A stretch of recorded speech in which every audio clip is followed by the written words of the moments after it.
ഇത് തറ തുടക്കാനിട്ടേക്കണ തുണിയല്ല കേട്ടോ, ഇതിൻ്റെ ഒരു ജാക്കറ്റാണ്. ഇതിപ്പോൾ വാങ്ങിച്ചിട്ട് ഏകദേശം ഒരു വർഷത്തോളമായിട്ടുണ്ട്. സോ ഇത് ഞാൻ പെയിൻ്റ് അടിക്കാൻ പോവാം.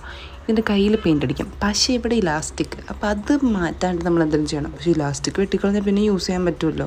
അതുകൊണ്ട് തന്നെ ഞാൻ 3 കാർഡ്ബോർഡ് പീസസ് എടുത്തിട്ട് ഇതിൻ്റെ ഉള്ളിൽ ഇങ്ങനെ അങ്ങോട്ട് വെച്ചു. അപ്പം അതിൻ്റെ ഇലാസ്റ്റിക്കിൻ്റെ ചുരിവ് ഒഴിവായി കിട്ടും. കണ്ടു? ഇങ്ങനെ. എൻ്റെ ഒരു ബുദ്ധി. ഇതിപ്പോൾ കണ്ടിട്ട് പാൻറ്റ് പോലിരിക്കാനുള്ള 2 കാല് പോലെ. എന്നിട്ട് ഞാനത് പടം വരച്ചു തുടങ്ങി. അത്യാവശ്യം സമയമെടുത്തെങ്കിലും എനിക്ക് ഇങ്ങനത്തെ പരിപാടികളൊക്കെ ഇഷ്ടമായതുകൊണ്ട് ഞാൻ സമയമെടുത്തും ഇത് ചെയ്യും. എനിക്കിഷ്ടമാണ് കേട്ടോ ഇങ്ങനെ എല്ലാം റിനുവേറ്റ് ചെയ്യണം. അതിൻ്റെ ഇടയ്ക്ക് നല്ലൊരു മഴ പെയ്തു.